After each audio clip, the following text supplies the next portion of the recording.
Elite Facts presents 10 of the scariest monsters ever. 10. The Weretiger. Sure, we've all heard of the werewolf, but the weretiger sounds much more interesting, doesn't it?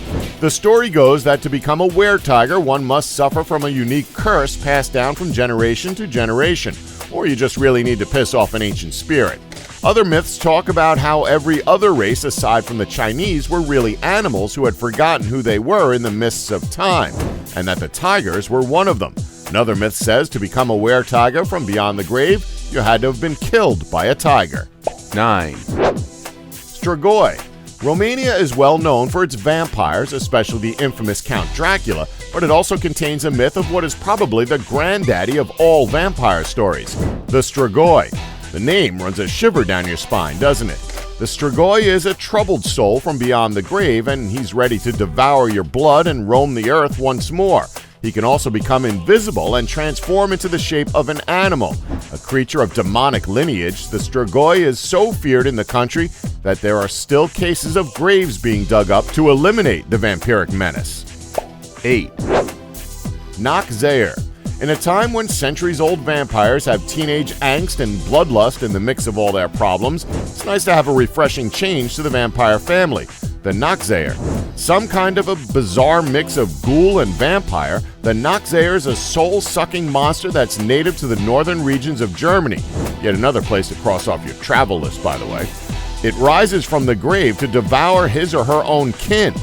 The Zaire can also kill you by ringing church bells that bring death to all who hear them, and by making you come in contact with its shadow. 7.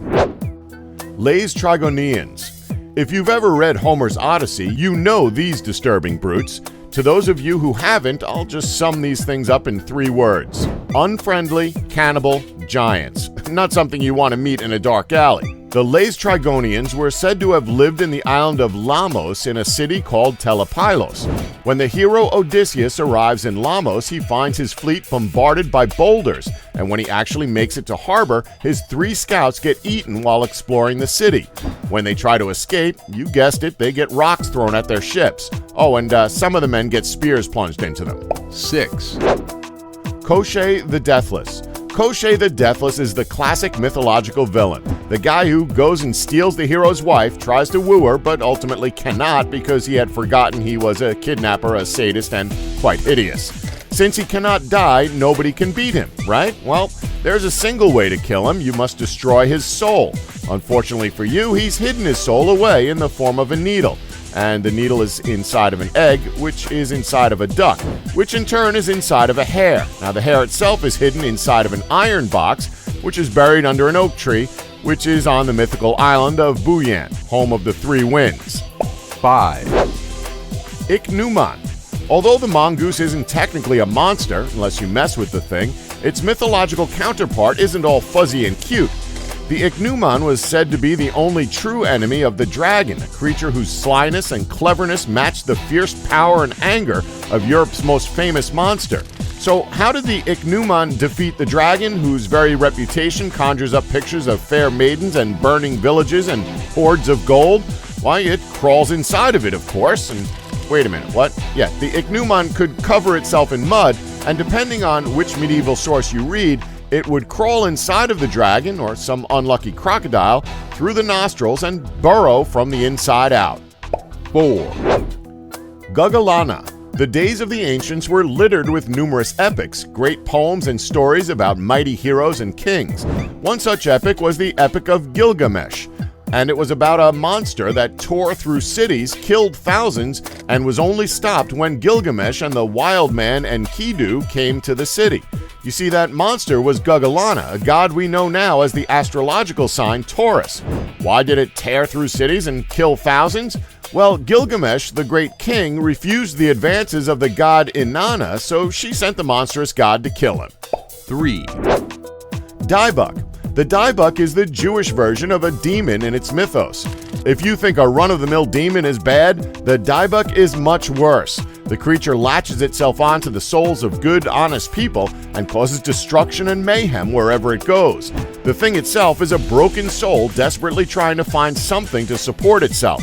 but the creature never quite knows what's going on and can only cause pandemonium. 2, Dames Blanche. Though not technically a monster, the Dames Blanche, or White Ladies, weren't the friendliest women on the bridge. Literally. They are beautiful women in white who meet young, strapping gentlemen who attempt to cross bridges. If one crosses her bridge, she will ask to dance with him. If the gentleman accepts, she lets him pass with a smile and the courtesy of never seeing her bad side. If he refuses, she may throw him off the bridge or get goblins, owls, cats, and the like to torture him for a good while. 1, Black Annis. Another witch, Black Annis, is the British equivalent of the Russian witch Baba Yaga. A malevolent being with blue skin, she roamed the countryside of England, not the scariest sounding place in the world, but when you're a monstrous witch, you have little options. And she enjoyed meals of lambs and children. If she caught a child, she would tan its skin and wear it around her waist. Her home was a cave she carved with her iron claws, known as Black Annis's Bower, and parents would get children to behave by claiming Black Annis would come and get them if they were naughty.